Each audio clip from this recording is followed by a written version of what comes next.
joining Opinions Are Like. My name is Andre Miller. And I'm Charles Clinton.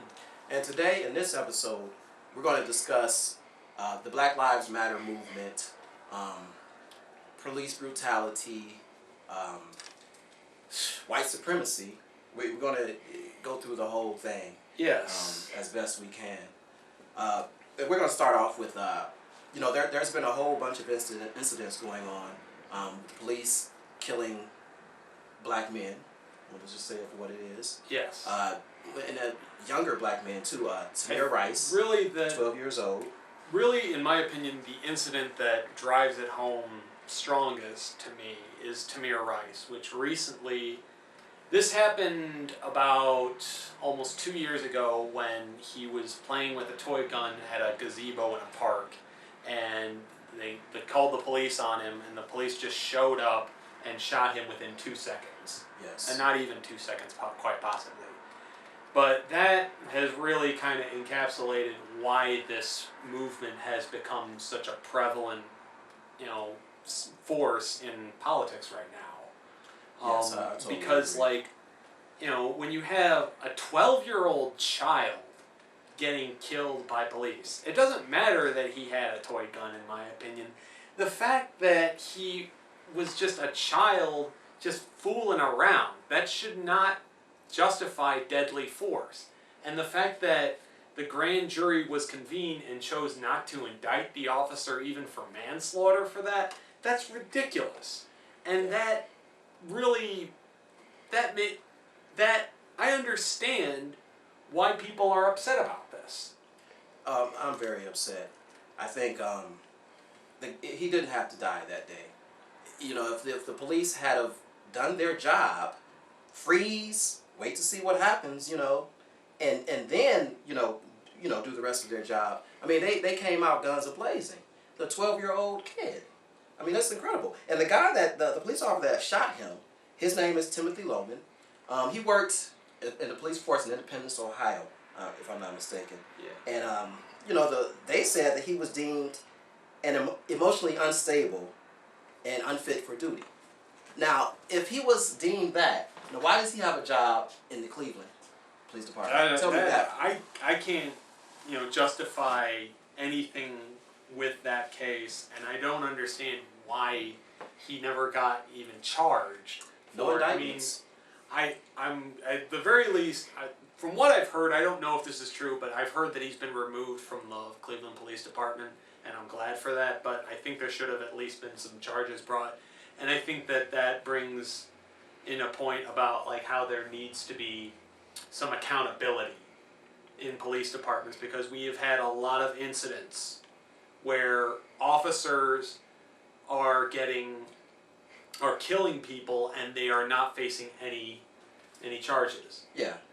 So with that being said, I mean, they're going to continue to kill people unless there is some type of accountability. I mean, at least let it go to court. Humor us. Okay, let it go to court at least. There should have been an indictment on that. Let's kind of talk about some of the other senseless murders. Eric Garner, Staten Island, New York, July 2014. Can't breathe. Yeah. Can't breathe. They put him in a chokehold that they're not even supposed to use anymore, and he wasn't really going to harm them, and he ends up getting choked out and dies. I don't understand. All this is on video. This is what kills me. The thing that bugs me about this is the guy was selling loose cigarettes. Lucy's. Yep. And you just write the guy a ticket. Why does this become necessary to arrest him? If he's just selling loose cigarettes, that's just something that you write a ticket for and he gets a fine. That doesn't justify use of force, in my opinion. He lost his life that day. And it's ridiculous. For no apparent reasons. Yeah. But I think that to kind of change gears a little bit, I think one of the things that we have to look at, in addition to police brutality, is we have a resurgence of white supremacist activity in this country. And maybe this is just my analysis, but it seems like this really started to become a big problem after the resurgence of white supremacist activity really became a big problem after the election of President Obama. Okay. Do you agree with that? I do because with the election of a black president, the first black president, it's divided everybody, race wise, basically. Race is not. It's always been an issue, but having a black president, I think more of the race baiters come out. They don't want to see. I guess I don't know. They just want to see us keep dividing ourselves. Yeah. And it's been a problem, but it hasn't been. I don't think Barack purposely has had the problem. No, of I'm not dealing saying with it. that, but I think that this kind of came about because I think that there was kind of always latent, not forces, but like there were always kind of latent movements out there, but like things started to gain more visibility and do more things, and there started to be more activity after the election of President Obama. I mean, I can kind of agree with you. I think social media has helped that as well. And visibility, everyone has camera phones, so you can record anything at any time. Now, let's talk about, what can be done with this police brutality and white supremacy for that matter. Well, for the police brutality, I think the number one thing that has to be done, and I've already touched on it, is I think there has to be accountability. You can't allow people to get killed in the street, on duty, without there being some form. And now, I understand that there needs to be, these officers do need to carry weapons. They do face death in a lot of situations. I'm not saying they shouldn't be allowed to carry guns. However, I think that there should be more. If somebody dies on an officer's watch, whether they be in custody like Freddie Gray was, or be somebody that they were supposed to help, or somebody who they've been called to respond to, there should at the very least be investigations every single time. And I know that they're supposed to be, but it seems like it seems more frequently than not that they're not, that they're just winding up with non-indictments or no charges or nothing being brought forward. Which infuriates the citizens. Yes, and I think that you have to speak to the citizens and tell them that we are not here to hurt people, we're here to serve and protect. And that's something that I think has gotten lost lately. Well, I think there definitely has to be more accountability. I also think that they need to train these police officers in dealing with the mentally ill, because 9 times out of 10, that's going to cause violence. Not knowing how to deal with mentally ill. There's a lot of mentally ill people out there. Not just mentally ill, but people who don't necessarily understand. Yes. And I think that there also has to be, I think that there has to be recruitment of people who have like empathic skills in police departments. Now, you have to, and I think that this also ties into what we can do to kind of stop some of the white supremacy. I think that if white people in this country lived amongst black people more often, maybe, and I don't know if this is true or this would be true or not, but I think that that would change things. If you had more white people living where black people lived. I'm going to put my own personal example in this. I was a white kid who grew up in a mostly black school district, and most of my classmates growing up were black kids. And as a result, I felt a very deep empathy for them because of the things that they went through when they went to college, and they had to deal with, in many cases, being minorities. Right. And having to deal with stigma. Now, granted, I had to deal with my own sort of stuff because I'm autistic. But because of that, and because of the deep sense of empathy that I get from being autistic, I believe that has helped me kind of gain some perspective that you cannot lump everyone in to one category. You got to treat people as individuals. You cannot treat everyone of one group the same. So you can't generalize. No, basically. you can't.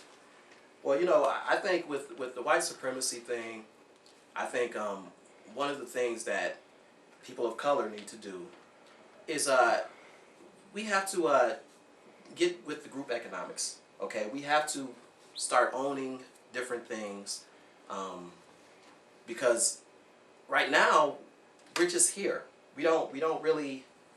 We're not a part. I mean, we spend $1 trillion. The black people do spend $1 trillion as far as being consumers, but we don't own anything. So we can't call the shots. Okay. Another thing I think we need to do is politically. I think we need to like everyone else does, buy off a politician so that they can cater to what we need and desire for our people. Well, how would you suggest doing that? Group economics.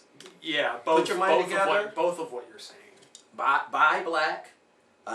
Put your money together to start owning businesses, and then that's how the power kind of goes back to us. Well, it never was with us, but I'm saying we'd be more competitive out here, and wouldn't have to really, sort of answer to white supremacy.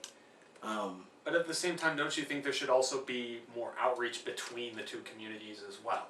Well, between the cops and the black communities, definitely. They need to have more outreach programs. Yeah. I also think they need to stop training officers like they're a military unit.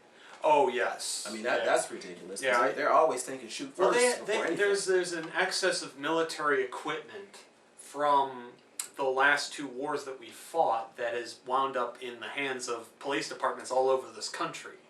Yeah. On HBO recently, they did something where they showed a vehicle that's owned by the police department in Saginaw, where they have a something that's resistant to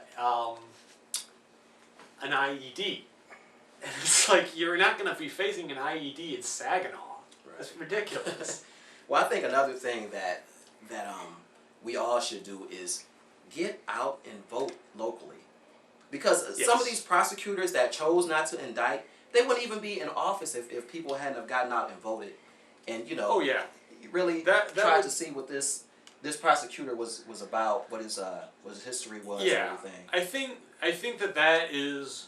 I'm not always a big fan of like judges and prosecutors being like elected, because like those are you have to be a lawyer, you have to be an expert in your field in order to do that. Those are more merit-based positions rather than popularity contests. Right. But at the same time, it's incidents like these that kind of put perspective on that.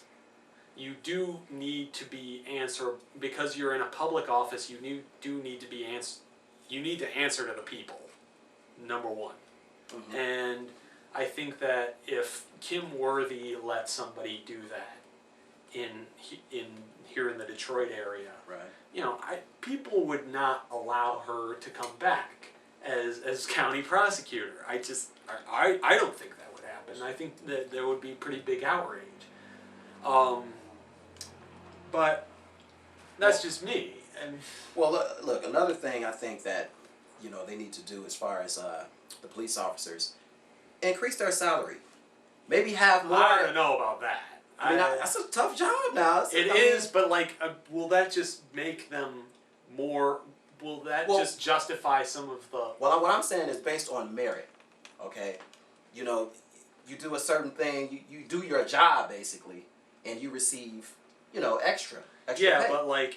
But that also will probably generate some kind of jealousies within the department, and might also aggravate some officers who aren't necessarily they're going to have to do their job. And also, I agree that payment of officers is a problem, and that leads to corruption. It leads to things like that. Exactly. But at the same time, you can't just.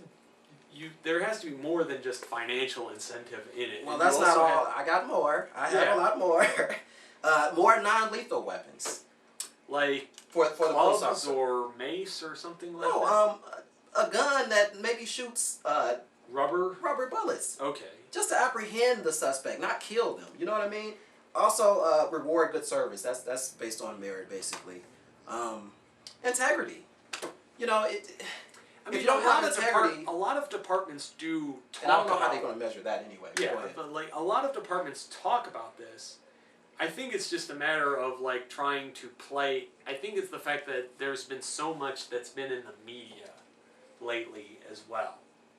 I think that there has been a lot of media coverage of this. Mm-hmm. Now, granted, I don't think it's necessary. I think a lot of it has been unfairly. Well, I was going to ask you, do you think it's fair what the media is covering, how they're covering it? I think that the fact that in I remember the Trayvon Martin case, which was one of the first of these to come about. I think that the media started to really unfairly focus on Trayvon Martin being some kind of big guy or some kind of thug or something. Like, they used that kind of terminology, and I didn't appreciate it. I didn't think that was a good idea. I didn't like it. But I noticed that they did it. Now, I used to be a member of the media when I was in college, and I didn't necessarily come up with this myself because I was working in sports, but, like, still, I think that that's... Well, the media is supposed to be objective. It's supposed to be, but it never is. I mean, like, the thing is... But that's because we all have our own biases. You have it, I have it. We all have to deal with that. And we all have our own experiences that inform such biases. And this is tying back into my point. You know, most of the people, when I was working in the media, most of the white people had never lived around black people in their lives. Mm-hmm. I had, so that informed... So they had a predestined yeah, they had opinion. I mean, granted, like I said, I'm working in sports. I'm not working in, you know, hard news, but I had a very different view on things from them. And I was not afraid to kind of call them out on that from time to time. So you're saying people should have a little bit more empathy for others. Yeah, and I also think that, like, empathy doesn't necessarily just come from what's up here. It comes from your experiences. Oh, exactly. Yeah, it has to come from your experiences more so than just up here. Well, that does it for our show. I hope people got something out of this. I think we did a real good job. We'll see. Yeah. Until then, my name is Andre Miller. And I'm Charles Clinton. Thank you for joining Opinions Are Life.